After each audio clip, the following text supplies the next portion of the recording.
Hello everyone. Today we are going to cover the TGT Science Physics portion of HTET 2023.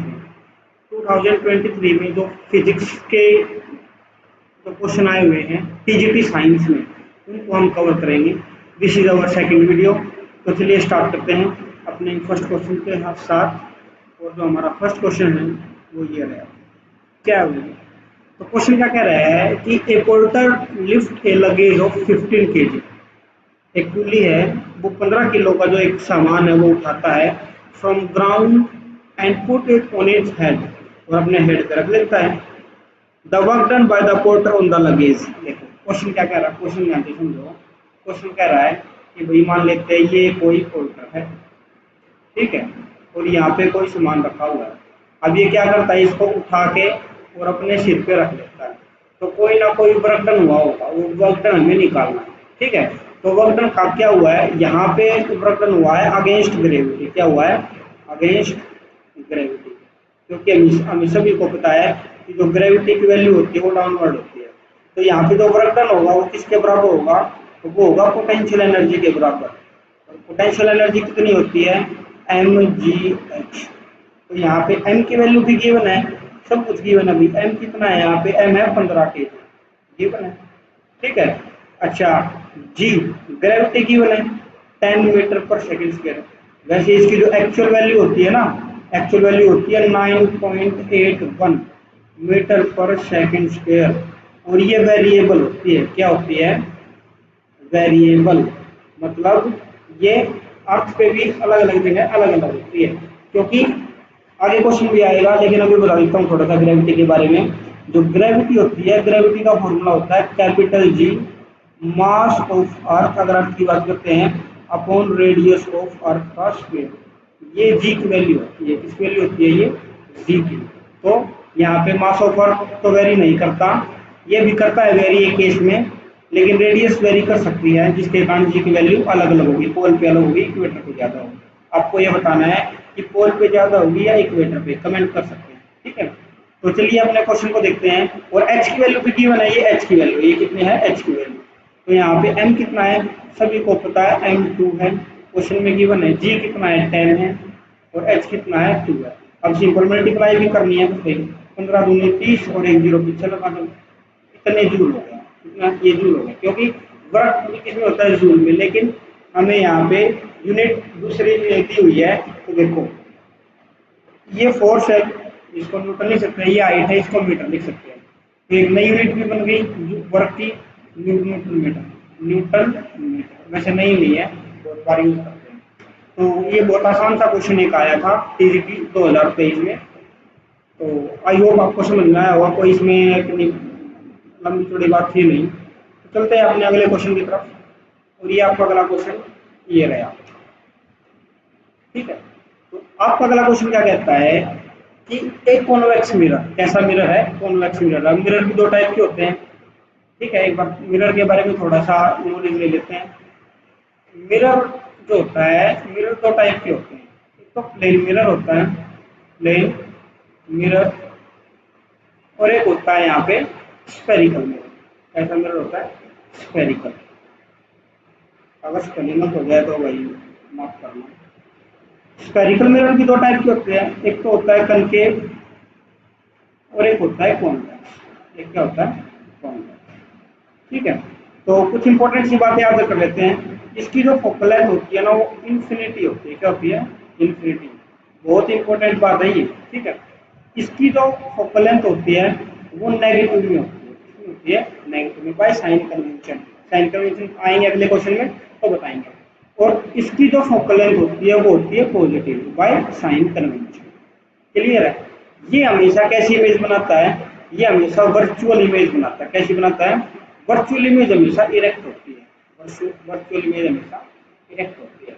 Concave mirror हमेशा कैसी image बनाता है? हमेशा नहीं, ये कहेंगे कि ये वर्चुअल भी बनाता है और रियल भी बनाता है। कैसे बनाता है? रियल। रियल ज्यादा बनाता है, वर्चुअल एक ही केस में बनाता है, ठीक है। वो केस आपको बताना है कब बनाता है। और कॉन्वेक्स ऑलवेज वर्चुअल। कॉन्वेक्स कैसे बनाता है? ऑलवेज वर्चुअल, ठीक है। अच्छा, एक इंपॉर्टेंट बात, एक मिरर फॉर्मूला होता है। जैसे फॉर एग्जांपल अगर ये मिरर है, ये मैं अगर प्लेन मिरर बना लूं, ठीक है, और यहाँ पे एक बंदा खड़ा है, ठीक है, तो ये ऑब्जेक्ट है, ये क्या है, ये है ऑब्जेक्ट। तो इसकी इमेज यहाँ पे दिखेगी, यहाँ पे क्या दिखेगी, इमेज, ये है इमेज। तो ये तो है object distance from the mirror, और ये है image distance from the mirror. यहाँ पे कॉन्वेक्स मिरर भी हो सकता है, कनकेव भी हो सकता है, और यहाँ पे कोई भी हो सकता है, प्लेन भी हो सकता है, कनकेव भी हो सकता है, और कॉन्वेक्स भी हो सकता है, ठीक है। तो यहाँ पे एक रिलेशन आता है फोकल लेंथ का, इमेज डिस्टेंस का, और ऑब्जेक्ट डिस्टेंस का। क्या होता है, 1/f is equal to 1/b plus 1/, ठीक है। आगे बात नहीं होगी, क्लियर है। तो इस फॉर्मूले का यूज करते हुए हम इस क्वेश्चन को सॉल्व करेंगे, ठीक है। तो देख लेते हैं क्या कह रहे हैं कि रेडियस ऑफ कर्वेचर गिवन है। अच्छा, एक बात और रह गई, यहाँ पे लिख देता हूँ मैं, सॉरी। जो रेडियस ऑफ कर्वेचर होती है ना, वो जो आर होती है, वो फोकल लेंथ का क्या होती है, हाफ होती है।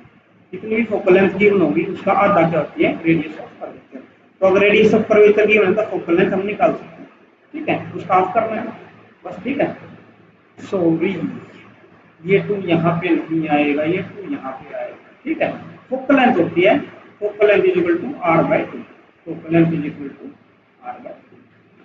तो चलिए देखते हैं क्वेश्चन क्या कह रहे हैं कि radius of curvature is 3.0 metre if the object is located at 5 metre from the mirror, find the position. Mirror कौन सा है, कॉन्वेक्स मिरर है, ठीक है। मैं एक पेज ले लेता हूँ अलग से समझाने के लिए। देखो, सपोज करो ये एक मिरर है, ये क्या है, एक मिनट, ये अपना एक मिरर है, क्या हो गया, ये अपना एक मिरर, ठीक है। ये इसकी प्रिंसिपल एक्सिस है, यहाँ पे फोकल लेंथ है, और यहाँ पे इसकी, पर ये पोल हो गया, ये फोकस हो गया, और ये सेंटर ऑफ कर्वेचर हो गया, ठीक है।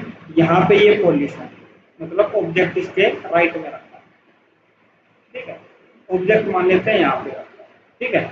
तो ये वाली जो डिस्टेंस होगी, ये तो होगी यू, ठीक है। इमेज बनेगी कहीं यहाँ पे छोटी सी, ठीक है। तो इस पोल से लेके, कलर चेंज कर लेते हैं, इस पोल से लेके, और जो ये डिस्टेंस है ये है बी, और इस पोल से लेके ये डिस्टेंस है एफ, ठीक है। सारी चीज गिवन है, रेडियस ऑफ कर्वेचर पोल से लेकर सेंटर ऑफ कर्वेचर तक रेडियस ऑफ कर्वेचर कितने गिवन है, 3.0। तो फोकल लेंथ कितनी हो जाएगी, 3.0 का हाफ, दैट इज 1.50। मैंने पहले बताया कॉन्वेक्स के लिए ये पॉजिटिव होता है, पीछे लगा दिया metre. u is always negative for all the cases. जो ऑब्जेक्ट डिस्टेंस होती है वो हमेशा नेगेटिव होती है, और ऑब्जेक्ट डिस्टेंस कितनी दी गई है, 5 मीटर दी गई है, कितनी दी गई है, 5 metre. u is equal to 5 metre. हमें भी निकालना है, क्या निकालना है, ठीक है। तो लगाओ formula, 1/f is equal to 1/b plus 1/, इसका नाम है मिरर फॉर्मूला, मिरर फॉर्मूला, ठीक है। तो f की वैल्यू गिवन है, कितनी है, 3/2 लिख लो, ठीक है। तो ये हो जाएगी 2/3, क्योंकि 3/2 लिखेंगे 3 नीचे 2 पर, 1/b ये हमें कैलकुलेट करना है, प्लस 1/u कितना है, -5, यहाँ पे माइनस आएगा ना बाई साइन कन्वेंशन, यहाँ पे माइनस आएगा, तो ये हो जाएगा 1/-5, उधर जाएगा पॉजिटिव हो जाएगा, ये जब इस तरफ जाएगा तो पॉजिटिव हो जाएगा, ज्यादा ही उससे जाएगा, जब ये इधर जाएगा ना तो ये पॉजिटिव हो जाएगा। तो 1/b is equal to 2/3 plus 1/5 by solving LCM आ जाएगा 15। एलसीएम को सॉल्व करना ही आता होगा ना भाई, टीचर की तैयारी कर रहे हो। 10 13/15 दैट इज, ये आया 1/b, और अगर b की वैल्यू निकालेंगे तो कितना हो जाएगा, 15/13, सॉल्व करेंगे तो प्लस 1.15 मीटर, ठीक है। This is your right answer, this is your right answer, that is option D, ठीक है। यहाँ पे option D is the right answer. लेकिन इस क्वेश्चन को बिना सॉल्व किए भी, मतलब ये सॉल्व किए बिना इसका आंसर मार्क कर सकते थे। देखो कैसे कर सकते हैं। अब मैंने यहाँ पे एक चीज तुमने अगर नोट की हो, तो ये जो यहाँ पे फोकल लेंथ आ गई, सभी को पता है कि 1.15 मीटर आ गई, सॉरी 1.50 आ गई, यहाँ से आ ना 1.50। ठीक है।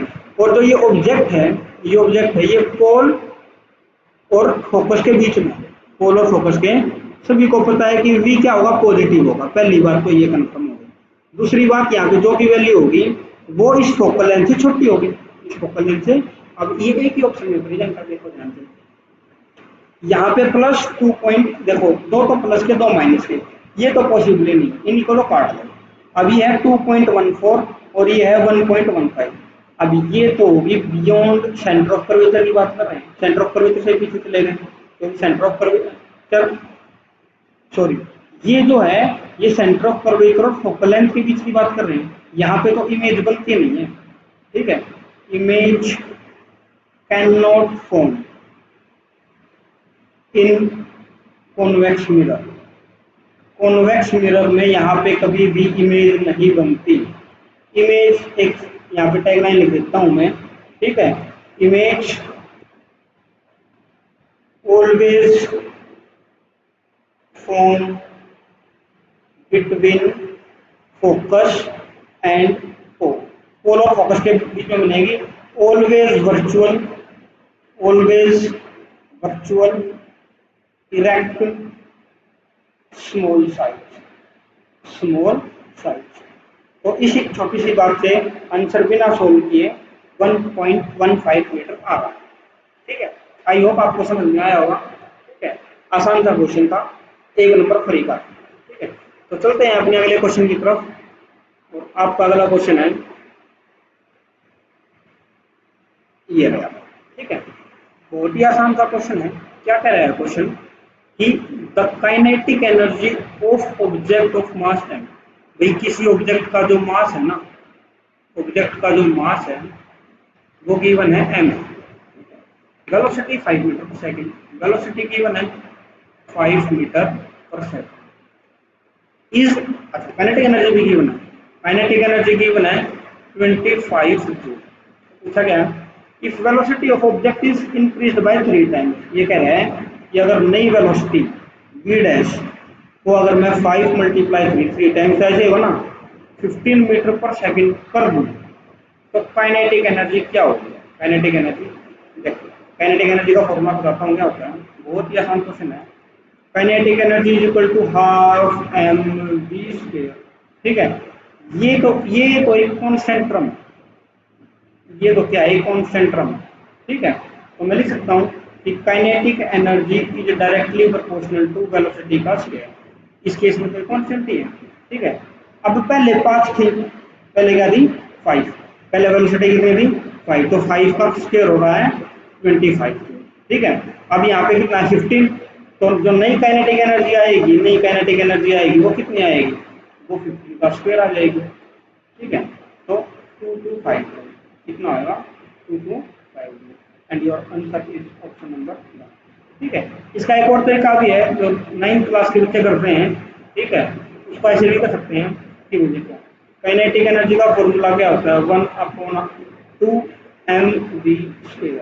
काइनेटिक एनर्जी की होना फर्स्ट केस में 25 और ये है 1/2, m हमें पता नहीं है और v की वैल्यू कितनी है यहाँ पे 5, तो 5 का स्क्वायर 25, 25 से 25 कट जाएगा, m की वैल्यू आ गई 2, m की वैल्यू आ गई 2 kg लिख सकते हैं।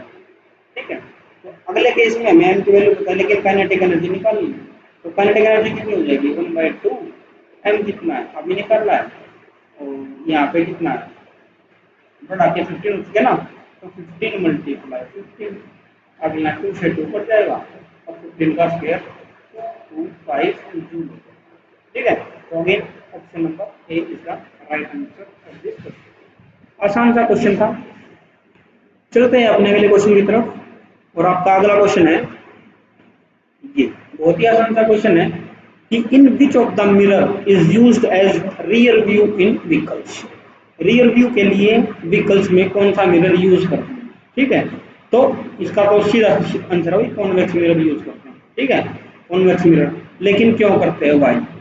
ठीक है, पूछा नहीं जाएगा, पूछ भी सकता है, कुछ भी हो सकता है। ठीक है, भाई क्यों करते हैं, देखो कॉन्वेक्स मिरर जो इमेज बनाता है, कॉन्वेक्स मिरर की जो इमेज होती है, इमेज उसकी कुछ प्रॉपर्टी होती है। क्या होती है? प्रॉपर्टी। क्या प्रॉपर्टी होती है भाई? पहली प्रॉपर्टी होती है ऑलवेज वर्चुअल, ऑलवेज वर्चुअल। और जो वर्चुअल होती है वो ऑलवेज क्या होती है? इरेक्ट होती है। क्या होती है? सीधी इमेज बनाएगा। Small in size, small in size, ठीक है।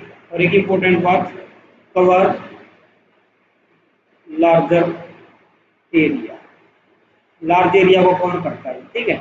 ये जो तीन प्रॉपर्टी होती है ना, ये प्लेन मिरर में भी होती है। किसमें होती है? सॉरी,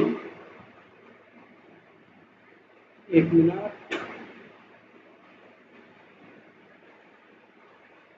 ये जो तीन प्रॉपर्टी होती है, ये प्लेन मिरर की भी होती है। किसकी होती है? प्लेन मिरर की, ठीक है। लेकिन ये वाली प्रॉपर्टी प्लेन मिरर की नहीं होती। प्लेन मिरर कुछ स्पेसिफिक ही क्या कर सकता है? कवर कर सकता है as compare to convex mirror. इसलिए हम क्या यूज करते हैं? कॉन्वेक्स यूज करते हैं। कनकेव क्यों नहीं यूज करते हैं भाई? रियल इमेज बना देगा, ठीक है। रियल और इन्वर्टेड, उल्टा दिखेगा, पीछे से बाइक आ रही है और उस शीशे में उल्टी दिख रही है, कैसा लगेगा? इसलिए इसको यूज नहीं करता, ठीक है। तो आंसर क्या जाएगा? Convex mirror. तो चलते हैं अपने अगले क्वेश्चन की तरफ। अगला क्वेश्चन है ये रहा भाई, ग्रेविटी को लेके है। तो मैंने फर्स्ट क्वेश्चन में तुम्हें हिंट दिया था कि at a height h above the earth surface the fractional change in the value of acceleration due to gravity. Fractional change बताना कितना चेंज होगा जब h हाइट पे अबव द अर्थ। देखो ये कह रहा है, ये कह रहा है, ये भाई ये कह रहा है कि ये तो अर्थ होगा, ठीक है। तो ये इसकी रेडियस आर होगी, बस सफियर मान लेते हैं पहली बार में, ठीक है। और इस पॉइंट पे जो ग्रेविटी है, वो ग्रेविटी मैंने बताया था फॉर्मूला लिख के, Gm/r², Gm/r²। इसको सोल्व किया तो 9.81 मीटर पर सेकंड स्क्वायर, ठीक है। जी क्या है? यूनिवर्सल ग्रेविटेशनल कांस्टेंट है। जी क्या है? Universal gravitational constant. m क्या है? Mass of earth, mass of earth. और r क्या है? रेडियस है। क्या है? रेडियस। पुट किया, आंसर ये आया। अब ये कह रहा है कि यहाँ पे तो ठीक है इतनी होती है, मेरे को ये बता दो अगर मैं इतनी हाइट पे चला जाऊँ, इस पॉइंट पे चला जाऊँ, तो ग्रेविटी में क्या चेंज होगा? ग्रेविटी में क्या चेंज होगा? तो सिंपल सी बात है, तो जी डैश हो जाएगी। और कितनी हो जाएगी? Capital G m/r+h², r+h²। अब ये इक्वेशन 1 है और ये इक्वेशन 2 है, इसको सॉल्व किया जाएगा डिवाइड करके। तो G dash is equal to g/1 minus 2h/r, 2h/r, ठीक है। तो ये आंसर आता है, ठीक है। ये with height, with height, depth के साथ भी होता है। पहले ये देखो, हाइट वाला देखना। तो यहाँ पे जी इंटू, अभी देखो इसमें दोनों ऑप्शन है, ये भी है और ये भी है। तो इसमें पूछा है फ्रैक्शनल चेंज, चेंज कितना होगा? तो चेंज तो इतना होगा ना, चेंज तो होगा इतना, ठीक है। लेकिन अगर यहाँ पे होता कि कितनी बन जाएगी, become the value of acceleration due to gravity is, become हो जाती तो आंसर हो जाता ये, ठीक है। लेकिन यहाँ पे फ्रैक्शनल चेंज पूछा है, तो इसलिए आंसर होगा 2h-r। कितना चेंज होगा? 2h/r। तो ये वाला फ्रैक्शन है वो चेंज होगा। तो option number C is the correct answer. अब अगर यही क्वेश्चन थोड़ा सा अलग तरीके से आ जाता, जैसे फॉर एग्जांपल भाई एक अर्थ है, अर्थ तो एक ही है, तो इस पॉइंट पे जो ग्रेविटी है, इस पॉइंट पे जो ग्रेविटी अभी निकाली थी, capital G is equal to capital G m/r²। लेकिन इस पॉइंट पे, अंदर वाले पॉइंट, इस पॉइंट पे, ठीक है, इस पॉइंट पे कितनी होगी? ठीक है, इस पॉइंट पे कितनी होगी? तो इस पॉइंट को, ये डेप्थ होगी, ठीक है, ये डेप्थ होगी। तो यहाँ पे जो जी डैश लिखा जाएगा ना, वो इन टर्म ऑफ डेंसिटी लिखा जाएगा। इसमें लिखा जाएगा इन टर्म ऑफ डेंसिटी। सभी को पता है कि जो डेंसिटी होती है वो होती है मास अपॉन वॉल्यूम। तो mass is equal to density into volume. Density तो पता ही है, वॉल्यूम होती है 1/3 pi R cube. That is, ये कन्वर्ट हो जाएगा कैपिटल जी, एम कितने क्या लिखेंगे यहाँ पे, तो होगा डेंसिटी 4/3 पाई आर क्यू। और ये क्या बन जाएगा? तो ये हो जाएगा कैपिटल जी डेंसिटी 4/3 पाई। अब की आर कितने रहेगी, ये थी कैपिटल आर, तो ये बचा आर माइनस डी, कितना बचा आर माइनस डी, तो आर माइनस डी का क्यूब। ठीक है, इसको डिवाइड कर दो, कैपिटल स्मॉल जी को जी डैश से कर दो डिवाइड, ऊपर है capital G rho 4/3 pi r cube, और यहाँ पे है capital G rho 4/3 pi r minus D का क्यूब, आर माइनस जी से जी कट गया, रो से रो कट गया, 4/3 पाई से 4/3 पाई, क्या बता बता।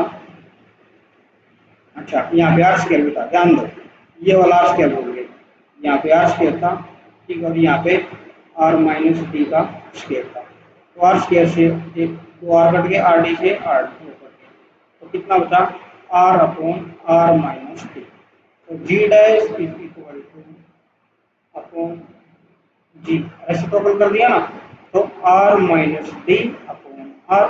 ठीक है, अब इसको अगर डिस्ट्रीब्यूट करेंगे रेडियस को, तो ये हो गया 1 माइनस डी अपॉन आर, और जी इधर आ जाएगा, ये जी डैश की वैल्यू आ जाएगी। ठीक है, तो दिस इज द, अब इसमें फ्रैक्शनल चेंज कितना है डी/2 का, इसमें फ्रैक्शनल चेंज कितना है, this is fractional change, fractional change. I hope आपको समझ में आया होगा, आसान सा कंसेप्ट था, 11th क्लास का ये कंसेप्ट है। ठीक है, तो चलते हैं अपने अगले क्वेश्चन की तरफ, और अपना अगला क्वेश्चन ये है, बहुत ही आसान सा क्वेश्चन है कि in which of the following medium speed of sound is greater. तो साउंड वेव की बात कर रहा है, किसकी बात कर रहा है, साउंड वेव, और साउंड वेव में भी उसकी स्पीड की बात कर रहा है, किसकी बात कर रहा है, स्पीड। ठीक है, तो साउंड वेव एक मैकेनिकल वेव है, कैसी वेव है, मैकेनिकल वेव है, तो ट्रैवल करने के लिए मीडियम की रिक्वायरमेंट होती है, तो तीन ही मीडियम होते हैं अपने पास जर्नल से।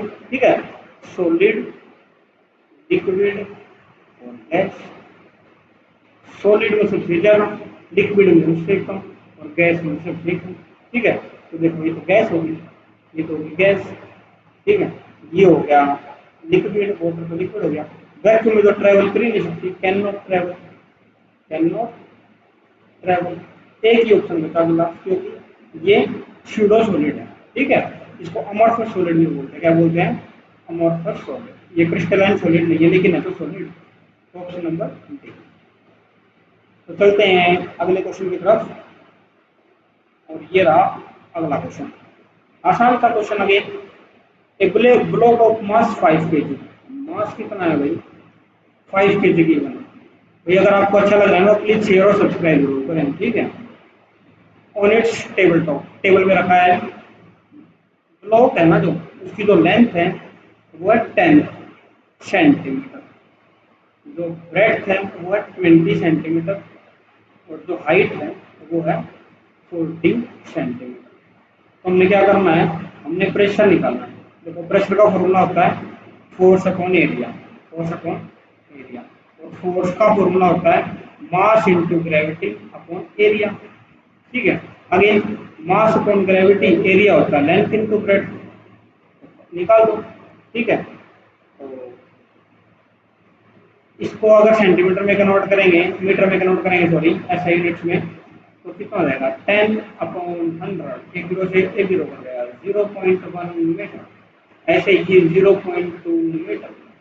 ठीक है, तो एम कितना है, m5, जी कितना है 10, 10 रखा ना, सॉरी 9.8, वही बात 9.8 लेंगे, 9.8 अपॉन एल कितना है, एल है 0.1 इंटू में 0.2, यहाँ से पॉइंट हटाया तो ऊपर 10 चला गया, यहाँ से पॉइंट हटाया तो एक 10 ऊपर चला गया, यहाँ से हटाया तो एक 10 नीचे आ गया, एक 10 से 10 कट गया।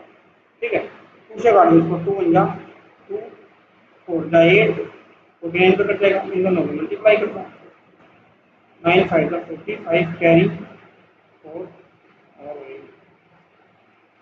इतना आ गया। ठीक है, ये क्या आ गया, कुछ तो गड़बड़ है। Pressure force upon area, force है m इंटू जी, एम 5.9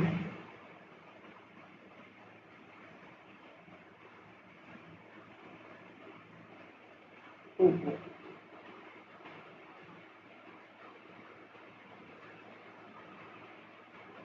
क्या गड़बड़ हो गई थी।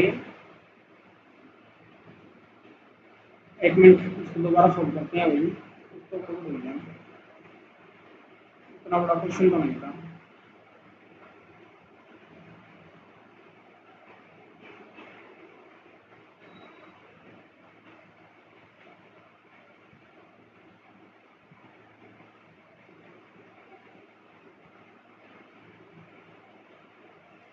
देखो दोबारा देखो, मास कितना है, ध्यान से करेंगे थोड़ा। मास कितना है 5 के, मास है 5 के।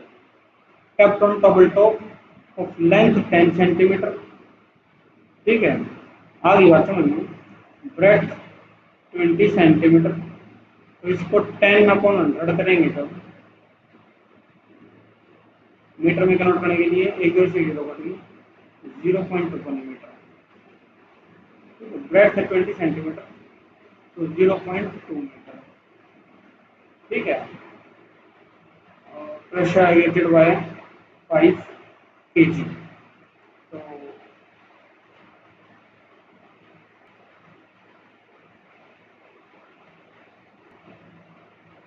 तो यहाँ पे हो जाएगा, और हमने निकालना है प्रेशर। प्रेशर होता है फोर्स अपॉन एरिया, फोर्स होता है m into G upon L into B. M5 जी 9.8, L 0.1 0.2, नीचे की दोनों की डेसिमल हटेगी ऊपर। अरे ठीक तो है, एक से 0 दूसरे काट दिया 49 पे, इसकी मल्टीप्लाई की हुई तो 45 आया, लेकिन ये 0 भूल गए थे, है ना। ठीक था भाई, ठीक है। जो आया न्यूटन पर metre square. Option number 2 is the correct. ये 0 नहीं देखे दिया ना।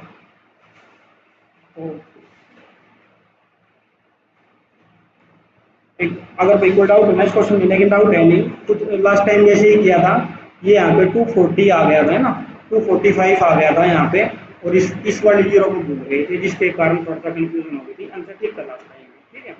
तो चलते हैं अपने अगले क्वेश्चन की तरफ, और अपना अगला क्वेश्चन है ये, light enter from air to glass. ये रिफ्रैक्शन का टॉपिक है। यहाँ पे अगर एयर है और यहाँ पे अगर ग्लास है और ये नॉर्मल है, ठीक है। यहाँ से लाइट एंटर कर रही है विद एंगल आर, ठीक है, और यहाँ ऐसे बेंड हो जाती है, ठीक है। तो इस फिनोमिना का नाम है रिफ्रैक्शन। क्या नाम है? रिफ्रैक्शन। यहाँ पे कुछ वेलोसिटी 1 है, यहाँ पे कुछ वेलोसिटी v2 है। ये दोनों के रेशियो को क्या बोला जाता है? Refractive index. क्या बोला जाता है? Refractive index. ये होता है रिफ्रैक्टिव इंडेक्स। किसी किसी बुक में इसको म्यू भी लिख रखा है। तो हमें निकालना है इसमें स्पीड कितनी होगी। तो जो स्पीड होती है v2 वो कितना होती है? v1 अपॉन ईटा। अब यहाँ पे v1 है वैक्यूम, क्या है? गिवन भी है 3 × 10⁸, 3 × 10⁸ अपॉन, और यहाँ पे ये गिवन है रिफ्रैक्टिव इंडेक्स 1.5। तो 1.5 से इसको काटेंगे तो आ जाएगा 2 × 10⁸ मीटर पर सेकेंड। ऑप्शन में देखोगे तो ऑप्शन में नहीं मिलेगा, क्योंकि ग्रेस मार्क मिलेगा, ठीक है, ग्रेस मिला था इसमें, ऑप्शन गलत सेट किए थे, ठीक है। लेकिन आंसर क्या होएगा इसका? 2 × आंसर हो जाएगा 2 × 10⁸ मीटर पर सेकेंड, ठीक है। तो आई होप आपको समझ में आया होगा। इसमें जो ऑप्शन है वो एक्सटेट मतलब एसबीएसई ने ही गलत सेट किए थे, सभी को 1 मार्क्स ग्रेस का मिला था इस क्वेश्चन में। तो चलते हैं अपने अगले क्वेश्चन की तरफ। क्वेश्चन खत्म, ठीक है। This is your last question. तो यहाँ पे जो 2023 के फिजिक्स पोर्शन के जितने भी क्वेश्चन आए थे हमने 2 वीडियो में कवर किए हैं। फर्स्ट क्वेश्चन में हाफ, सेकंड क्वेश्चन में हाफ, ठीक है।